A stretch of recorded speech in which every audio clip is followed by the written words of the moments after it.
So, hey everyone, thanks for coming out. And if you've had me before, I always say that. I want to start by saying that first, welcome to the class.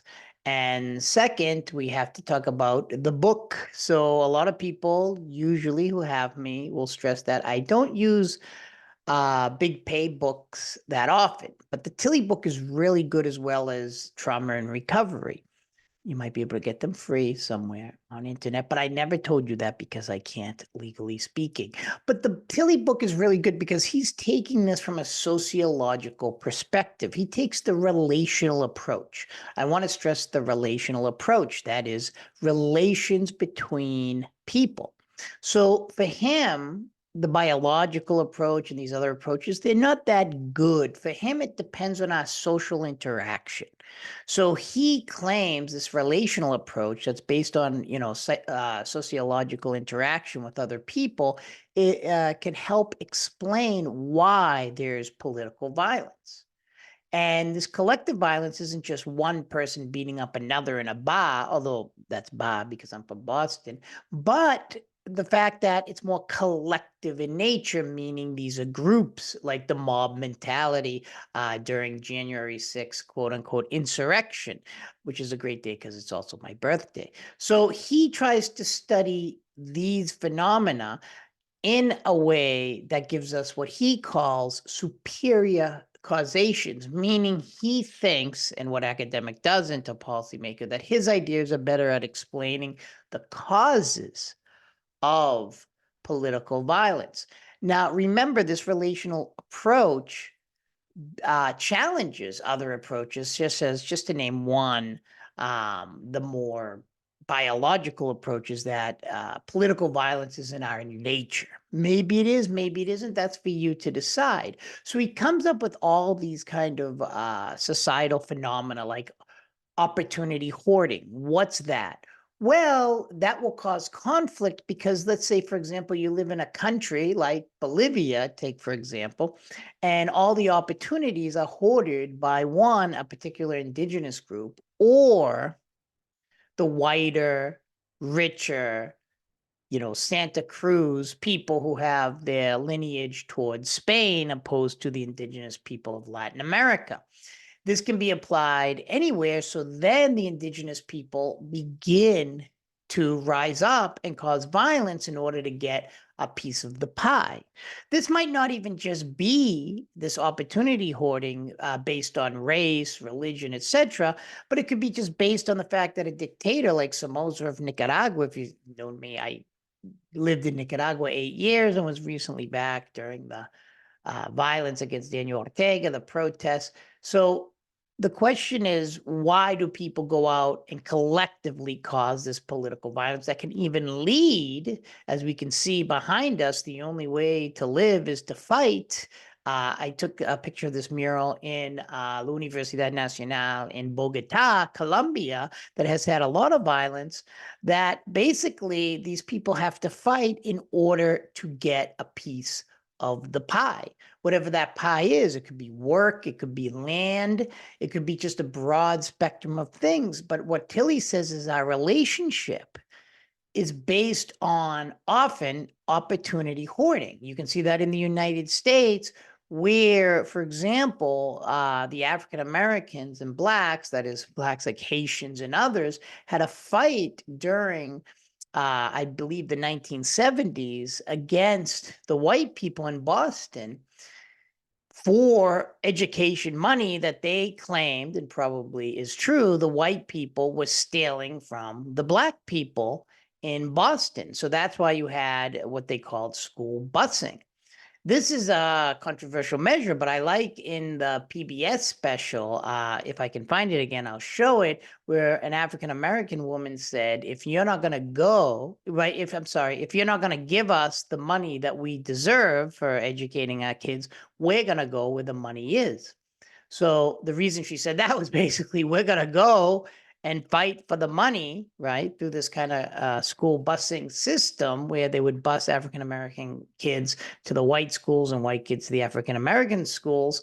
Two, which were predominantly white and predominantly African American, I should say, in order to get a piece of their pie. And this caused a lot of friction and violence, collective violence in Boston and other cities. So opportunity hoarding is something Tilly would stress causes a broad range of violence, collective violence. And it is important to talk about because opportunity hoarding happens in the United States as well as other countries. So we have to say to ourselves, right? Why is there violence? But what's interesting too is I like when he gets into boundary activation. Boundary activation basically means that social relations is increased by the us them mentalities that is often exacerbated by opportunity hoarding. So for him, boundary activation could be like in Rwanda, the Hutus versus the Tutsis. A crisis happens, and all of a sudden that boundary, right, becomes more stark, and then that led to essentially genocide. It also, boundary activation happens when countries break apart. So you look at, for example, the Soviet Union, when it fell, all of a sudden people aren't communists anymore. They're actually from Kazakhstan, they're Muslim, they're Christians, they're Catholics, etc. These boundaries begin to be activated. So I'm no longer a Soviet, I'm a Ukrainian, right? So then the Ukraine breaks away, obviously, as its own country, and that helps explain why we have the conflict we have today, because a lot of people are saying, no, that boundary shouldn't be activated, right? So all these other ideas, like when you look at the paper on uh, Azerbaijan and Armenia, right? They were part of the Soviet Union, but after it fell, then all of a sudden it's like, wow, this land is in dispute. This is boundary activation. But boundary activation, it's important, doesn't have to be, right, just land. It could be through culture. It could be, as we see with the indigenous, we have states with many different nations and nations with different states, which you'll watch something on that I give to a lot of my classes, not specifically political violence like this lecture. But this is very important because you have to ask yourself, why is there collective political violence? And boundary activation is important. And this can happen through othering the other people, right? Like, you're not Christian, you're not indigenous, you're not this, you're not that like me. So, what's going on in Myanmar, the lamentable situation with the Rohingya people, if I'm pronouncing that right, They're not Buddhist. They're not part of this country. They actually had their citizenship stripped away from Myanmar, although it'll always be Burma to me. But they changed the name to in the capital city in order to throw people off. So the point here is that boundary activation is very interesting because it can happen in a broad spectrum of way. It could be religion, it could be tribal, it could be you're black, I'm white. It could be land, like when the Soviet Union fell, all of a sudden you had all these new countries. Same thing with Pakistan, East Bangladesh, and India. Then you had boom, all these three different countries after they broke away from the Great Britain. Or mediocre Britain. Is it really still great? But the point is that then you have the issues of Kashmir, which is a fight over land. So that was boundary activation because they're no longer under the UK. Now they're individual countries, and they start saying, wait, this is my land, that's your land. And then they fight over it, like Azerbaijan and Armenia, which is getting a lot of play attributable to the new, quote unquote, in my opinion, Cold War that's happening between Russia and the United States. But I think that this is very interesting because Tilly is hitting a lot of points that you're going to read about. He also talks a lot about violent specialists and political entrepreneurs, violent specialists, as you'll see in the videos in my article on Nicaragua. Violent specialists were used by the Ortega government in order to break up the protests. Violent specialists are often people who are very good at violence. I think it goes without saying, but maybe they're former guerrilleros, maybe they're former military. Guerrilleros are like in more of a quote unquote ragtag group of people, although they're very successful, like in Colombia or other countries where they have been fighting for years against the government. You have the FARC in Colombia, you have the Contra in Nicaragua, you have old soldiers from Vietnam, etc., where they don't really get incorporated into society well, and violence is all they know. That's why when we invaded Iraq, the United States, one of the biggest mistakes was when they quote unquote debathitized the party, the military of the Ba'ath Party, because that was Saddam Hussein's party. But then you had a lot of people, right, in Iraq who were violent specialists. They were in the military killing. I mean, they fought Iran for what, over 10 years to a standstill. And then they had no job. So a lot went to ISIS, a lot ended up being quote unquote terrorists, etc., because they had no job, but they knew how to use violence.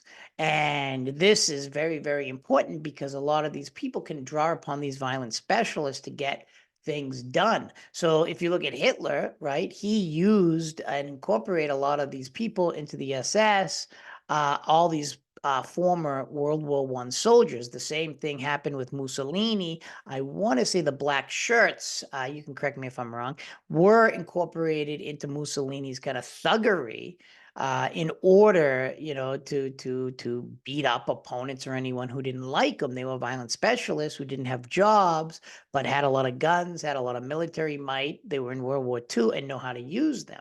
So this is very, very important for collective violence. A lot of groups use these violent specialists to get what they want, and that's usually, beating up protesters, overthrowing a government, etc. Now, don't get me wrong, all people use this. This isn't something just like, an evil communist or something like that. We ourselves use violent specialists from a U.S. point of view in order to overthrow Great Britain. And then he speaks about these political entrepreneurs. That's very interesting because political entrepreneurs can go both ways. One, they're people who can benefit, right? Benefit from a conflict. Maybe they're selling something that has to relate to a conflict, like weapons, etc. Wagner Group. The United States has these private militaries. When we tried to overthrow the government of Venezuela, which we have many times, even under Hugo Chavez, and he came back, it was not successful. We tried again, and those people were put in prison, and there was just a prison swap.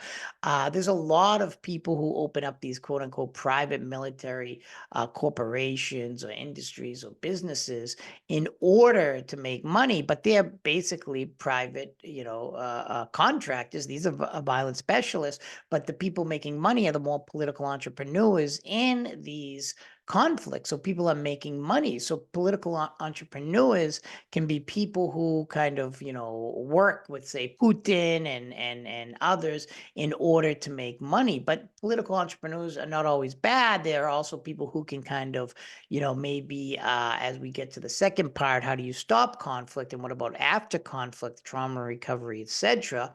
But these are people that can maybe help with creating diplomacy, getting into conflict resolution strategies, etc. So they can go both ways. They can exacerbate and they can also hurt, exacerbate, and they can also help cure conflict, depending on where they sit. But that's very important. And what you're going to see in these violence specialists when we apply it to the movie in El Salvador is that you see violence specialists in the sense that the death squads are very, very powerful. And they're called paramilitaries in Latin America, paramilitares.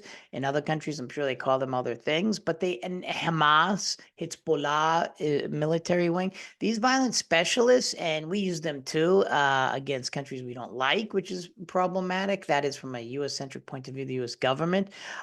These people, though, make money often in order to carry out certain things that are apart from the military. So a paramilitary isn't necessarily part of the military, But the paramilitary is often kind of related to the military or the government somehow. Maybe they get money. And some paramilitaries, develop in order to protect land, right? Let's say there are guerrilla groups. Those are people trying to overthrow the government.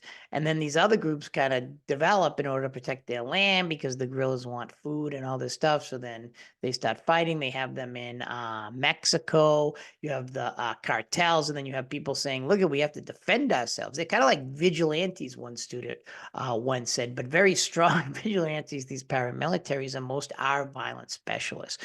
So to recap, Philly's beginning of the book is very interesting, where he takes a relational approach. He thinks it's better to basically focus on human interaction in order to understand collective action, right, and collective violence.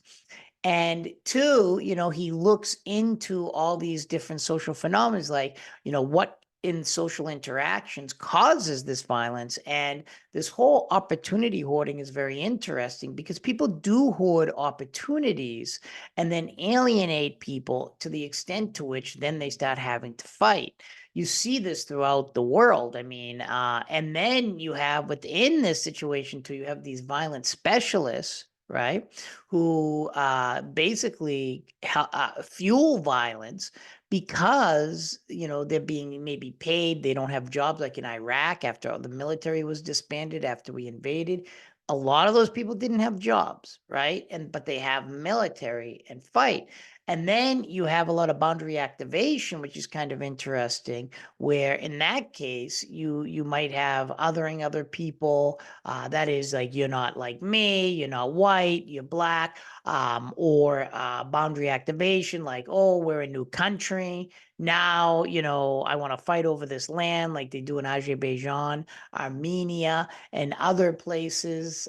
Very, very important and very interesting on how boundaries are not just land, but they're also, culture, religion, etc. Like, do we fight because we think people are different? In Guatemala, we supported a horrible person named Rios Montt, who helped fuel genocide, and we supported him because he was not communist, quote unquote, against the indigenous people. So there's a lot of racism against the indigenous people in a lot of areas. So this is a lot to handle at the beginning, but what we're trying to do is figure out why, at the first beginning of this class, why does political violence in the form collective, not an individual, like you see a lot of these school shootings and mass shootings. That's not what Tilly wants to deal with, although that's important from a psychological point of view. He wants to see in a relational approach why collectively we engage in collective violence, etc., political violence. So thanks for listening. And if you have any questions, please comment on in the community forum, because everyone can participate. Take care, everyone.